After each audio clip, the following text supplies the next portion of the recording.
When my own family laughed at me for wearing a grocery store apron, I smiled back, because one day, they'd be the ones bagging my groceries.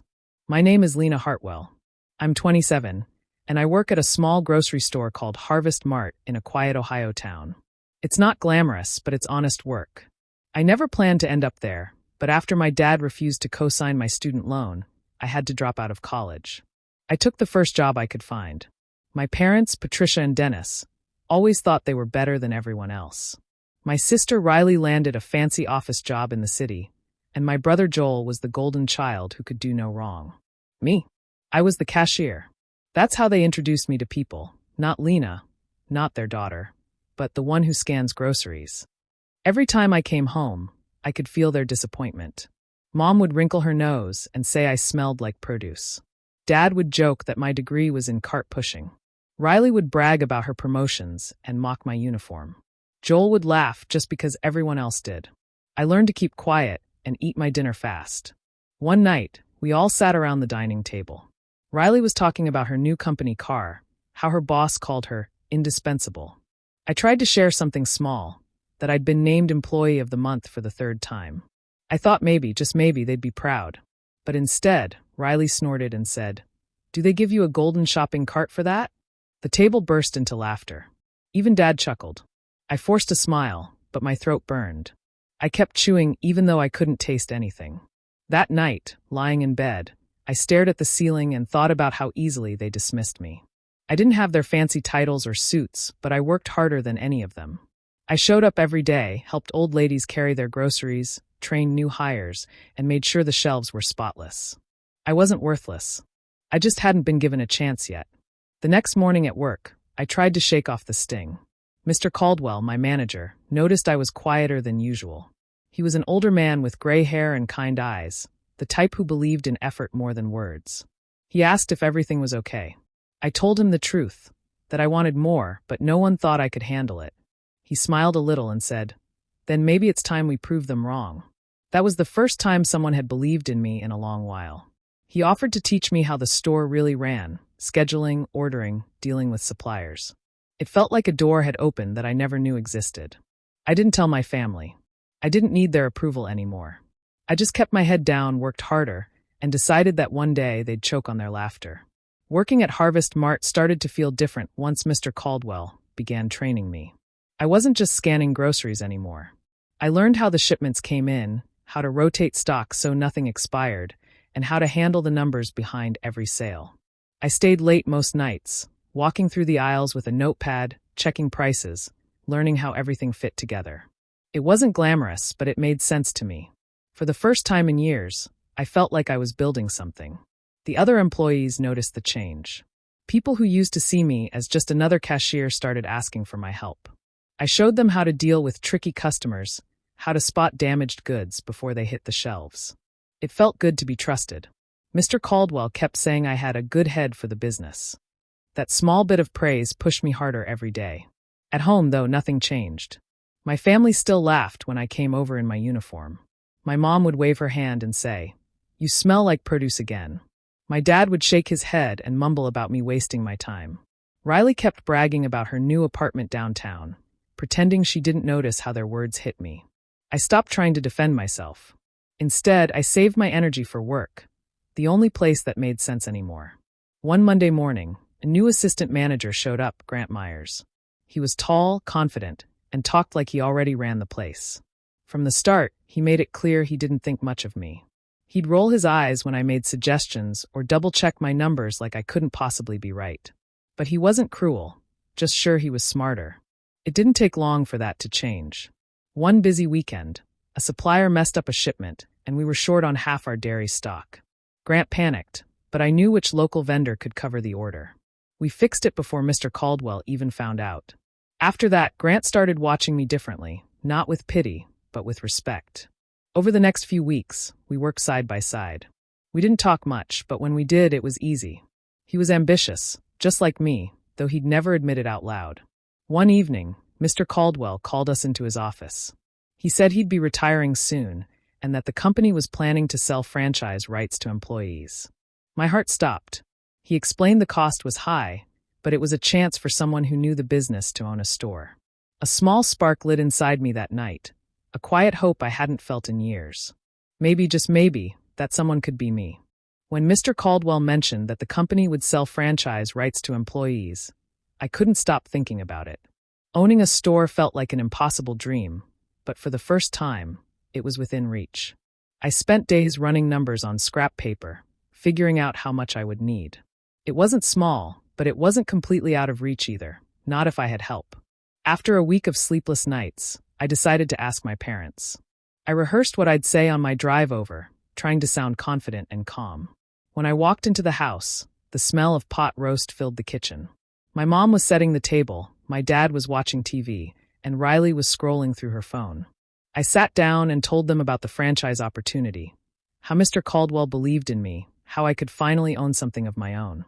All I needed was a small loan, or even just a cosign on the bank papers. For a few seconds, no one said anything. Then my dad let out a dry laugh. A grocery store? You really think you can run one of those? That's a fantasy for losers, Lena. My mom chuckled and shook her head. Honey, you can barely pay rent. How are you going to handle bills and staff? Riley didn't even look up from her phone. You can't even afford your own apartment, she said. You're dreaming, Lena. Maybe stick to what you're good at, scanning barcodes. Their words hit harder than I expected. I felt my face burn, my throat tighten. I wanted to yell, to make them see I was serious. But I knew it wouldn't matter. They'd already made up their minds about who I was, and who I'd always be. I left without finishing dinner. That night, I sat in my car in the grocery store parking lot for almost an hour before going in. Grant was closing the registers and noticed my red eyes. I told him what happened, and for once, he didn't have anything clever to say. He just listened. Then he said, if they won't help you, we'll find another way. So I did. I took every extra shift I could get. I sold my old car, walked to work, and picked up overnight stocking duties. My hands ached from lifting boxes, my feet hurt all the time, and I barely slept. Some nights, I worked until sunrise organizing shelves while everyone else slept peacefully at home. One night, while stacking cereal boxes, I just stopped. My chest felt heavy, and I sank to the floor. The quiet hum of the refrigerators was the only sound as tears spilled down my face. I cried until my throat hurt, not just because of the rejection, but because I finally understood. My family didn't believe in me. Maybe they never did. Still, when I wiped my face and stood up, I knew I couldn't stop. I'd prove them wrong, even if I had to do it alone. A few weeks after that night in the stockroom, Mr. Caldwell called me into his office. I thought maybe I had made a mistake with an order or a schedule, but he just looked at me for a moment, then smiled a little. He said he'd been watching how hard I'd been working, how I never complained, even when I was there until dawn. Then he said something I didn't expect. He wanted to help me. He told me he was planning to retire soon and wanted someone who cared about the store as much as he did to take over. He knew about my dream of owning a franchise and said he would co-sign the investment loan if I agreed to manage the location after he stepped down. I couldn't speak for a few seconds. No one had ever believed in me that way before. I felt my throat tighten, but this time it wasn't from sadness, it was from hope. From that moment, I gave the store everything I had. I started coming in early to study the reports Mr. Caldwell shared with me: sales numbers, supply orders, profit margins. He taught me how to plan weekly budgets and how to deal with suppliers without getting pushed around. He treated me like a partner, not just an employee.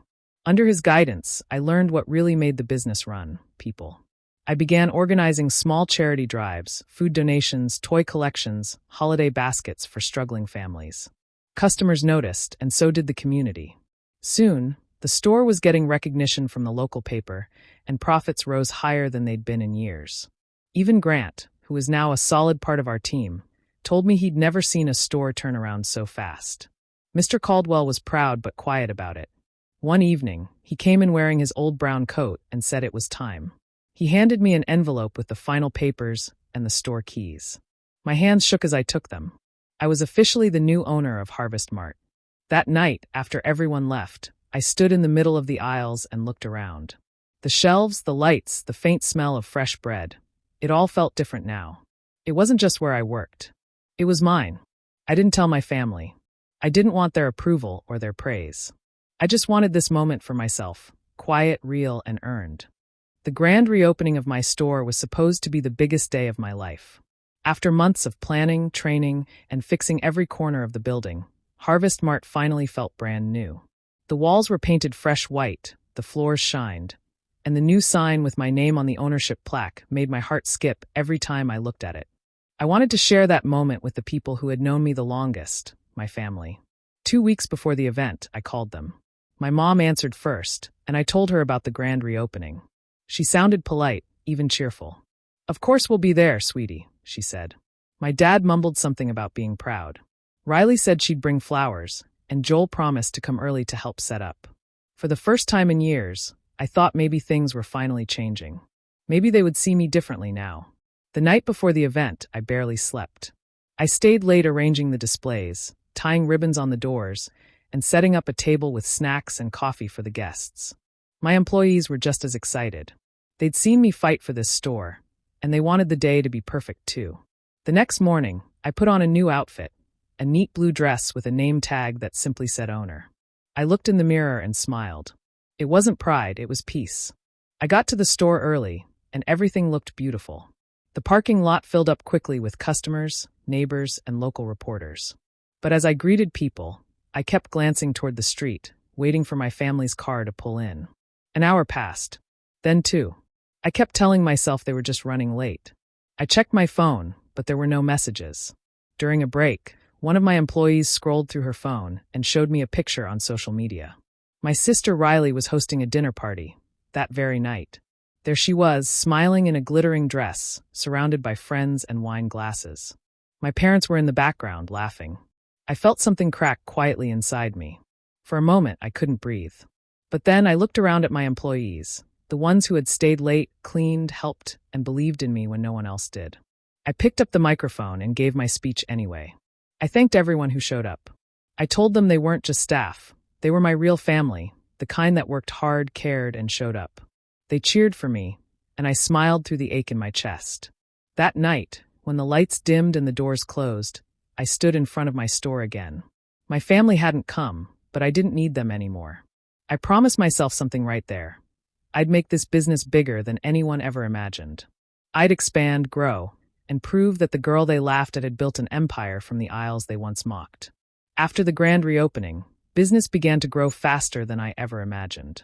The community trusted our store, and word spread about how well we treated both customers and employees. Within a year, the profits were strong enough to make me think about something I never thought I'd have the courage to do: open a second location. It was a huge risk. The economy wasn't steady, and another store meant doubling my workload. But I couldn't ignore the feeling that this was my moment. I used every bit of profit I had saved and took out a small business loan.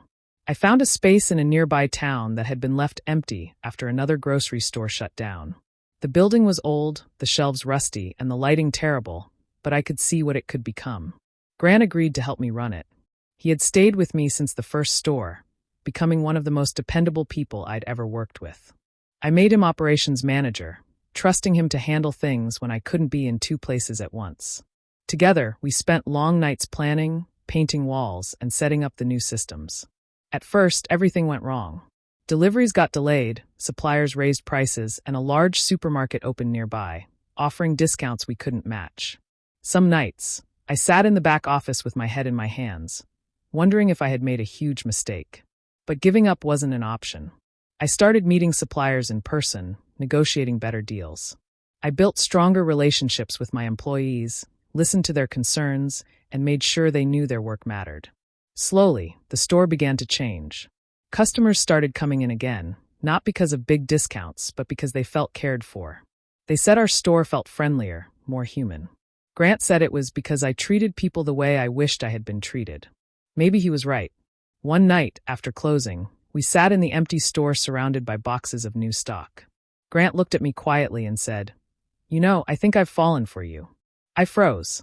No one had ever said something like that to me before. I cared for him too, but I couldn't let myself go there, not yet. The old hurt from my family still lingered, whispering that I didn't deserve something good. I told him I needed time, and he nodded, not pushing. Months later, both stores were thriving. Sales climbed higher each quarter, and the franchise executives took notice. They called me in for a meeting and offered me a regional role, overseeing several stores in our area. I could hardly believe it. A few weeks later, a local newspaper ran a story titled, "From Cashier to Franchise Leader." Seeing my name in print didn't make me proud, it made me calm. I had built something real, something no one could take away. My sister Riley had just lost her corporate job during the layoffs, and I could see how worried she was. Our parents were struggling too, everything going wrong after that bad investment they made. Money was tight, and the tension in the house was heavy. Then suddenly, the same relatives who used to mock me all the time started calling. They acted like they were proud of me, asking how I was doing and what I had been up to. Their voices were full of fake concern, and they kept hinting that I could help out Riley. I felt a mix of anger and disbelief. After a few calls, I agreed to meet them for dinner. I wanted to see for myself what they were planning.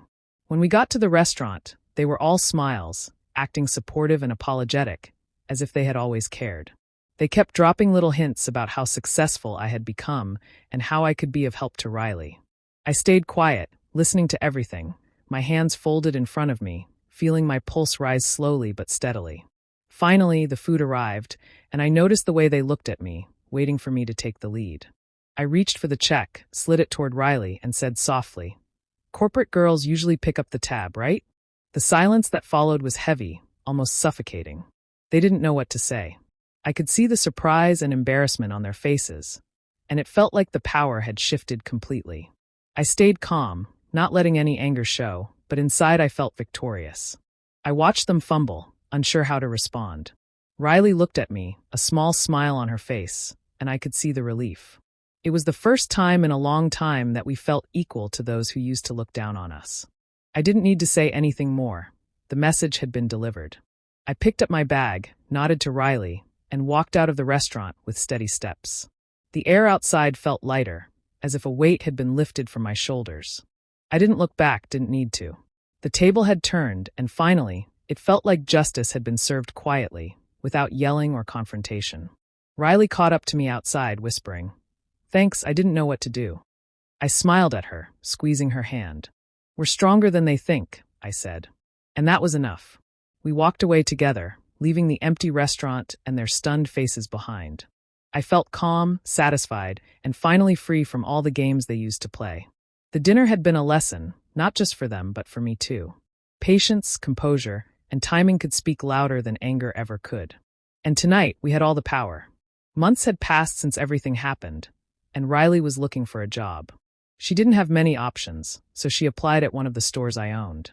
She had no idea that I had become the owner, and that this was now my business.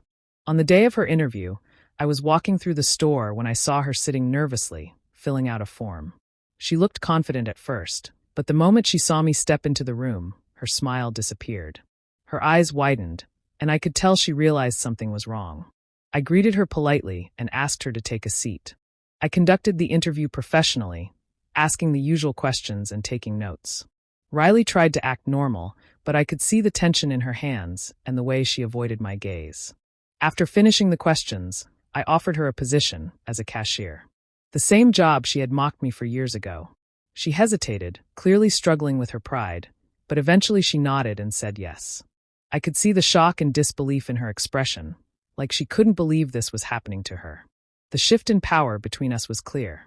For years, she had been the one looking down on me, acting superior, and now the situation had completely reversed. She had to work under my guidance in a job she once thought was beneath her. I stayed professional, offering guidance and instructions without a hint of revenge in my words, letting the situation speak for itself. As she walked away to start her training, I felt a quiet satisfaction. Everything had come full circle. Life had balanced itself in the most subtle way, without me having to do anything dramatic. Riley had learned a lesson the hard way, and I had gained not just success, but the calm power that comes from patience and persistence. Watching her work carefully, I realized that the real victory wasn't in making her feel small. It was in proving quietly, through my own achievements, that she could never underestimate me again. The world had shifted, and the table had turned completely. My stores had grown faster than I ever imagined. People came from all over because they knew we treated our employees fairly and with respect. I made sure everyone got fair wages, and I encouraged them to learn and grow, just like I had been given a chance long ago. It felt good to see the team happy, motivated, and confident in their work. I trained the employees myself, showing them the skills they needed, and watched them succeed. It reminded me of how much a little support could change someone's life. One day, Mr. Caldwell, a man I had always admired for his work in business, came to visit my store. He looked around, impressed with the way everything ran and how employees treated one another. When he spoke to me, his pride in my success was obvious. I felt a warmth inside that I hadn't felt in a long time. For the first time, I realized I wasn't motivated by revenge anymore. I was building something meaningful, something that could last and help people in ways far beyond my own success. That thought made me feel calm, focused, and proud. A few weeks later, my parents came to visit the store. They walked slowly between the aisles, quiet, watching the employees work, the customers shop, and the harmony of the place. I greeted them politely, showing respect but nothing more. I didn't offer any excuses, explanations, or attempts at reconciliation. Some wounds run too deep to heal, and I had learned that it was okay to accept that. Their presence reminded me of the past, but it didn't have the power to disturb the peace I had built for myself. As I watched my employees move confidently around the store, helping customers, laughing with one another, and learning their jobs, I felt a sense of purpose I had never felt before. The work I did mattered. The growth of the people around me mattered more than any petty feeling of revenge or resentment. I realized that success was not just about money or status. It was about creating opportunities, treating people with dignity, and leaving a positive mark on the world. Looking back, I understood that life had come full circle. I had once been underestimated, mocked, and overlooked. Now, I was the one providing chances, building futures, and shaping a positive environment. The power I once sought through retaliation had transformed into something far more valuable: influence, respect, and purpose. I knew I had changed, and in that change, I had found something worth more than victory over anyone. It was peace, growth, and the quiet joy of knowing I had made a real difference. I was walking through my flagship store, greeting customers as they came in and out. I smiled at familiar faces, waved at regulars, and made sure everyone felt welcome. The store buzzed with energy, employees moving efficiently, customers chatting, and the shelves full of neatly arranged products. Everything felt alive, and I felt proud of the place I had built. A small child tugged at my sleeve and asked, "Do you like owning a grocery store?" I bent down slightly and smiled, looking into the curious eyes. "It's not about what you own," I said softly. "It's about who you become when no one believes in you." The child nodded slowly, as if understanding something important, and ran off to their parents. I continued walking toward the exit, glancing at the bagging counter. There was Riley, quietly packing groceries, her face calm, different from the prideful expressions she used to wear. She worked carefully, focused, and I could sense a change in her. Perhaps she was even a little grateful for the lessons life had forced her to learn. I watched her for a few moments, noting how the power had shifted completely. The girl who had once looked down on me was now working under my guidance, part of the world I had built. I turned and walked back inside, letting the moment linger in my mind. The store hummed with life around me, and I felt a quiet satisfaction. Everything had come full circle. I hadn't needed to shout, argue, or seek revenge through harsh words. The journey had shaped me, and the results spoke for themselves. In that quiet, everyday moment, I realized how far we had come. The girl they mocked for being small and underestimated now oversaw the business, signing paychecks and running operations with care. I had achieved more than success. I had created respect, stability, and purpose. The story wasn't about power over others anymore.